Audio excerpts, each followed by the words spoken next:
Hello, welcome to our channel India Shares Market.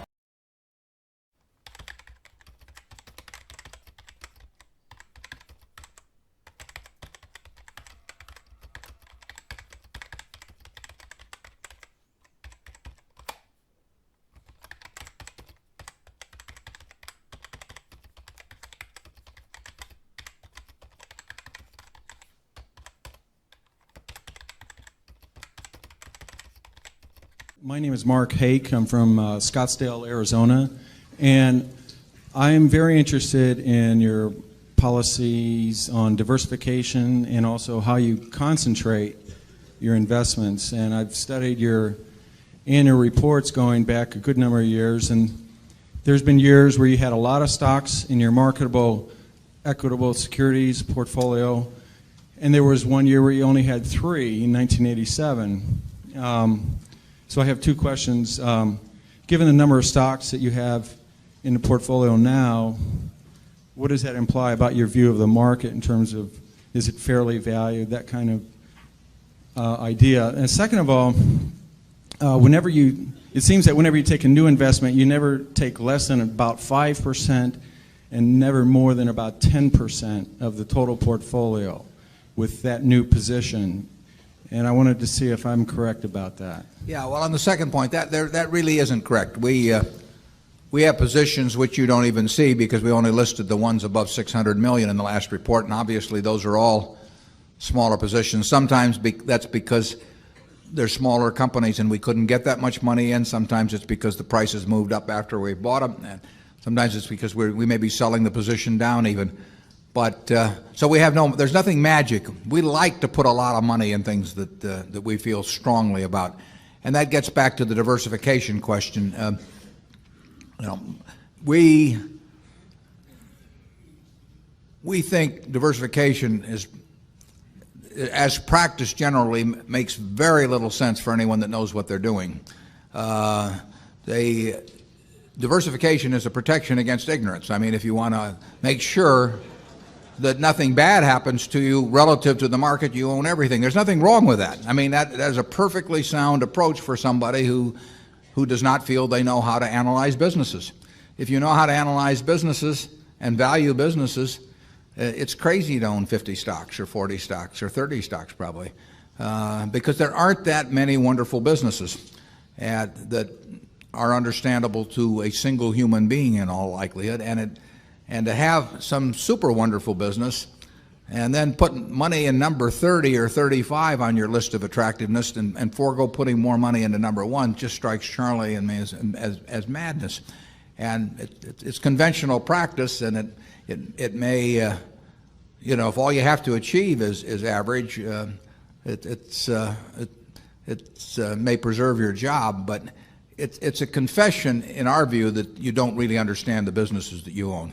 On a personal portfolio basis, I own 1 stock, but it's a business I know, and it leaves me very comfortable. So, do I need to own 28 stocks in order to, have proper diversification? It'd be nonsense. And within Berkshire, I could pick out 3 of our businesses, and I would be very happy if they were the only businesses we owned and I had all my money in Berkshire. Now, I love the fact that we can find more than that and that we keep adding to it. But 3 wonderful businesses is more than you need in this life to do very well. And the average person isn't going to run into that. I mean, if you look at how the fortunes were built in this country, they weren't built out of a portfolio of 50 companies. They were built by someone who identified with a wonderful business. Coca-Cola is a great example. A lot of fortunes have been built on that. And there aren't 50 Coca-Colas. There aren't 20. If there were, it'd be fine. We could all go out and diversify like crazy among that group and get results that would be equal to owning the really wonderful one. But you're not going to find it. And the truth is, you don't need it. I mean, if you have a really wonderful business, is very well protected against the vicissitudes of the economy over time and the competition. I mean, we're talking about businesses that are resistant to effective competition, and 3 of those will be better than 100 average businesses. And they'll be safer, incidentally. I mean, there is less risk in owning 3 easy to identify wonderful businesses than there is in owning 50 well-known big businesses. And it's amazing what has been taught over the years in finance classes about that. But I can assure you that I would rather pick, if I had to bet the next 30 years on the fortunes of my family that would be dependent upon the income from a given group of businesses, I would rather pick 3 businesses from those we own than own a diversified group of 50. Charlie? Yeah, what he's saying is that much of what is taught in modern corporate finance courses is twaddle.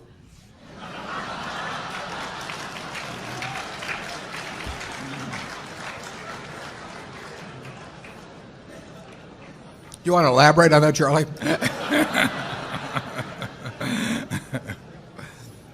You cannot believe this stuff. I mean, it's modern portfolio theory, and yeah,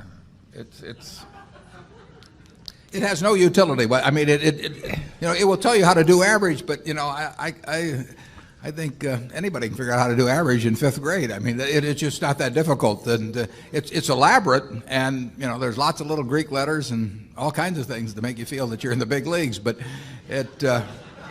there is no value added. I have great difficulty with it because I am something of a student of dementia, and I have. We hang around a lot together. And I can ordinarily classify dementia, on some theory structure of models, but the modern portfolio theory, it involves a type of dementia I just can't even classify. No. Something very strange is going on. Yeah. If you find 3 wonderful businesses in your life, you'll get very rich. And if you understand them, bad things aren't going to happen to those 3. I mean, that's the characteristic of it. By the way, maybe that's the reason there's so much dementia. If you believe what Warren said, you could teach the whole course in about a week. Yeah.